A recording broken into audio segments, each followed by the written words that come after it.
ஐயா இது சதக்குப்பை, இது கரிஞ்சீரகம், இது வெந்தயம், இது நாட்டு சக்கரை, மரமஞ்சள், இது மரம் மஞ்சள் அப்படின்னு சொல்லிட்டு ஏன்னா இல்ல அதனால பாக்கெட்டா காமிச்சிருக்கோம். மரம் மஞ்சள் சாலிபல் ஃபைபர் அண்ட் இன்சாலிபல் ஃபைபர், அதாவது கரையான் நார்சத்து கரையான் நார்சத்து ரெண்டுமே இருக்கு.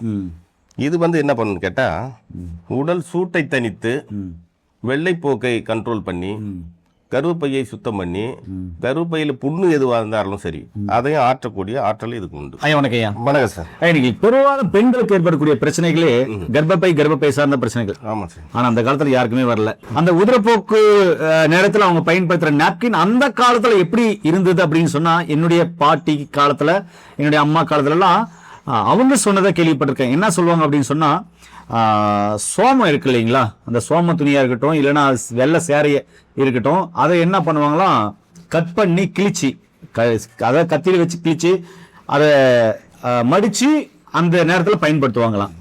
அதுக்கப்புறம் அதை ஆண்கள் கண்ணுக்கு படக்கூடாது அப்படின்வாங்க. எதுக்காக அப்படின்னா, ஆண் கண்ணுகளுக்கு பயன்படுறா கண்ணு போயிடும், கண்ணுக்கு அதை கண் சார்ந்த பிரச்சனைகள் வந்துடும், ஒத்துக்காத ஆண்களுக்கு அப்படின்னு அதை வந்து யாரு ஆண்களுக்கே சுத்தம் மறைச்சிருவாங்க. அது இருக்கிற இடமே தெரியாது, அப்படி செஞ்சு வச்சாங்க. அந்த நூலான ஆளை அந்த நேப்கின் தானே இது, அதை பயன்படுத்துறதுனால பெரும்பாலும் கர்ப்பப்பை சார்ந்த பிரச்சனைகள் வரல. ஒண்ணு. ரெண்டாவது, அவங்க அருணா கயிறு அப்படின்ற பேர்ல அந்த பாவாடையில் இருக்கிற அந்த பாவாடை தானே அது, பாவாடை உள்ளாடை. எனக்கு ஏதாவது கொஞ்சம் மிஸ்டேக்கான தவறா எடுத்துக்காதீங்க. அந்த நூல்கள் பாத்தீங்கன்னா தொப்புளுக்கு கீழே அவங்க ஒரு சிலர் கட்டுவாங்க, ஒரு சிலர் தொப்புளுக்கு மேல கட்டுவாங்க. அப்படி இருக்கும்போது அந்த இடத்துல அக்குப்ரெஷர் பாயிண்ட் இருந்தது. அதனால கர்ப்பப்பை சார்ந்த பிரச்சனைக்கும் அந்த பிரச்சனைகள் இல்லாம இருந்தது, தூண்டல் இருந்தது. அவங்க கால போற மெட்டிக்கும் கர்ப்பப்பைக்கும் சம்மதம் இருந்தது, அங்க ஒரு அக்குப்ரெஷர் பாயிண்ட் இருக்கு. அதே சமயத்துல இயற்கையான உணவுகளை எடுத்தாங்க, குளிஞ்சு நெனிஞ்சு வேலை செஞ்சாங்க, துணி துவைச்சாங்க. அதே மாதிரி பாத்தீங்கன்னாக்க மாவு ஆட்டினாங்க, தோசை மாவு இட்லி மாவெல்லாம் ஆட்டுவாங்க, கேழ்வரகு மாவெல்லாம் ஆட்டுவாங்க, சோள மாவு ஆட்டுவாங்க, கம்பு மாவு ஆட்டுவாங்க.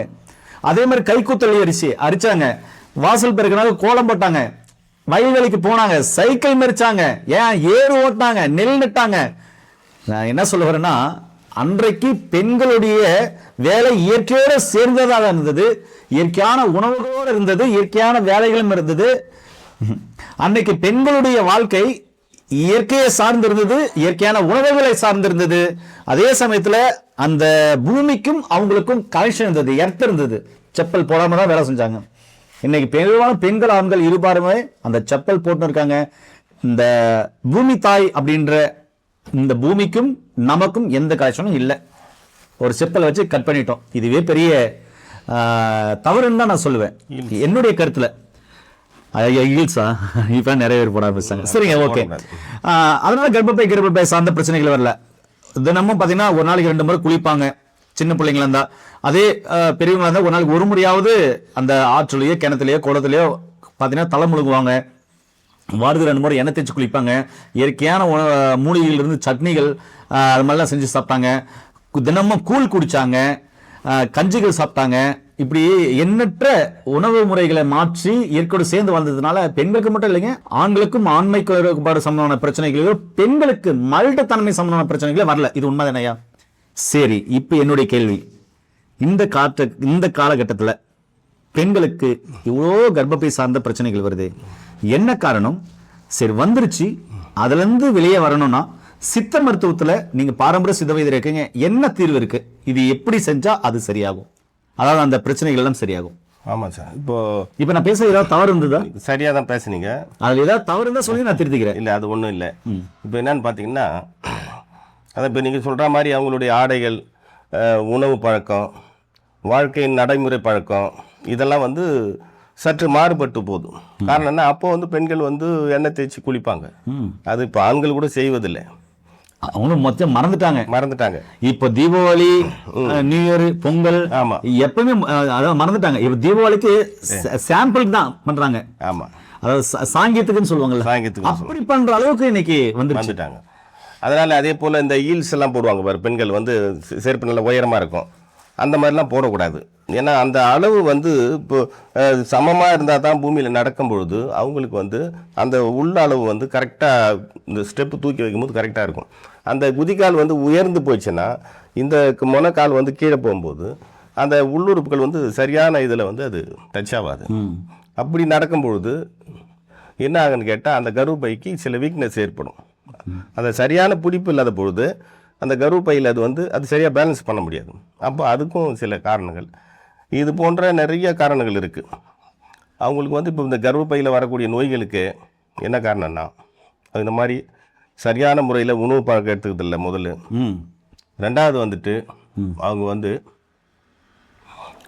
இந்த எண்ணெய் தேய்ச்சி குளிக்கிற பழக்கமோ இல்லை நார்மலாக கழனி காட்டில் வேலை செய்கிற பழக்கமோ இதெல்லாம் பெண்களுக்கு இப்போ குறைஞ்சி போச்சு.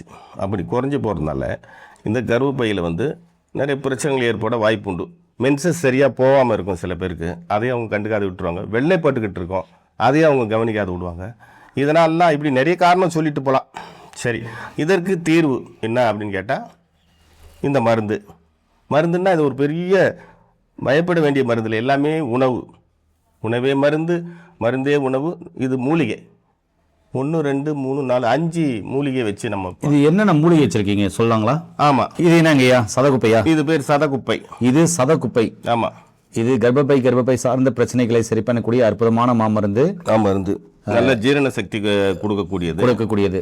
வாமிட் வரதை நிப்பாட்டும் சதகுப்பை மூலிகை. இது மரணத்தை தவிர மீதி எல்லா நோய்களையும் சரிப்படுத்தும் சொல்றாங்க. ஆமா. இது சொன்னவர் யார் அப்படின்னு சொன்னாக்க நபிகள் நாயகம் ஐயா இத சொல்றாரு இல்லைங்களா? நபிகள் நாயகம் ஐயா இந்த கருஞ்சீரகத்தை மரணத்தை தவிர மீதி எல்லா நோய்களையும் குணப்படுத்தும் சொல்றாரு. இது நான் சொல்ல, நம்முடைய முன்னோர்கள் சொன்னது. இது எப்படி கசாயம் போட்டு குடிக்கணும் நிறைய வீடியோக்கள் சொல்லிருக்கேன் பாருங்க. இது சாதாரண வெந்தயம். இது அப்படியே சாப்பிட்டீங்கன்னா கசக்கும், முளைக்கட்டி சாப்பிட்டீங்கன்னா இனிக்கும். காலைல ஒரு கைப்பிடி, சாயந்தரம் ஒரு கைப்பிடி சாப்பிட்டு வந்தீங்கன்னாக்க சக்கரை நோயாளிகளுக்கு மிக சிறப்பாக வேலை செய்யும். ஆனா வெந்தயமும் வச்சிருக்காரு. அடுத்தது சக்கரை, நாட்டு சக்கரை. சரிங்களா?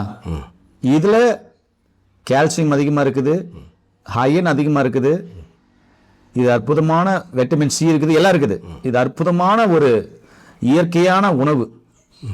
இது இயற்கையான இனிப்புகளை தரும். இது சாப்பிடும்போது நல்லா ஜீரணமாகும், செரிமான கோளாறுகள் வராது, உடம்புக்கு தேவையான இம்யூனிட்டி பவர் கிடைக்கும். இப்படிலாம் சொல்லலாம் இல்லையா ஐயா? இது சதகுப்பை, இது கருஞ்சீரகம், இது வெந்தயம், இது நாட்டு சக்கரை, மரமஞ்சள். இது மரமஞ்சள் அப்படின்னு சொல்லிட்டு ஏன்னா இல்லை, அதனால பாக்கெட்டா காமிச்சிருக்கோம். மரமஞ்சள் இதுவும் உங்களுக்கு சித்தா கிளினிக்கில் கிடைக்கும், நாட்டு மருந்து கடையில் சித்தா கிளினிக்கில் கிடைக்கும்.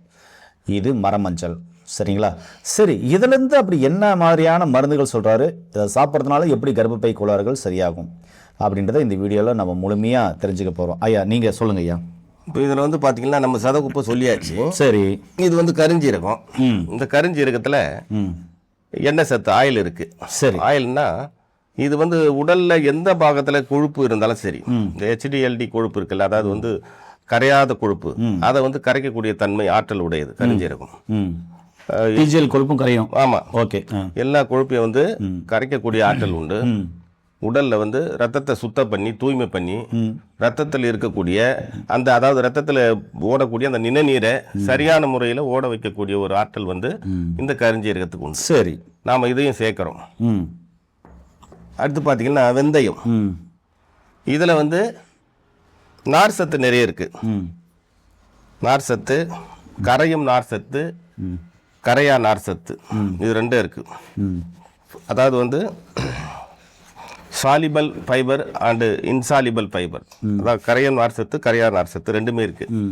இது என்ன பண்ணுன்னு கேட்டா உடல் சூட்டை தணித்து வெள்ளைப்போக்கை கண்ட்ரோல் பண்ணி கருப்பையை சுத்தம் பண்ணி கருப்பையில் புண்ணு எதுவாக இருந்தாலும் சரி அதையும் ஆற்றக்கூடிய ஆற்றல் இதுக்கு உண்டு.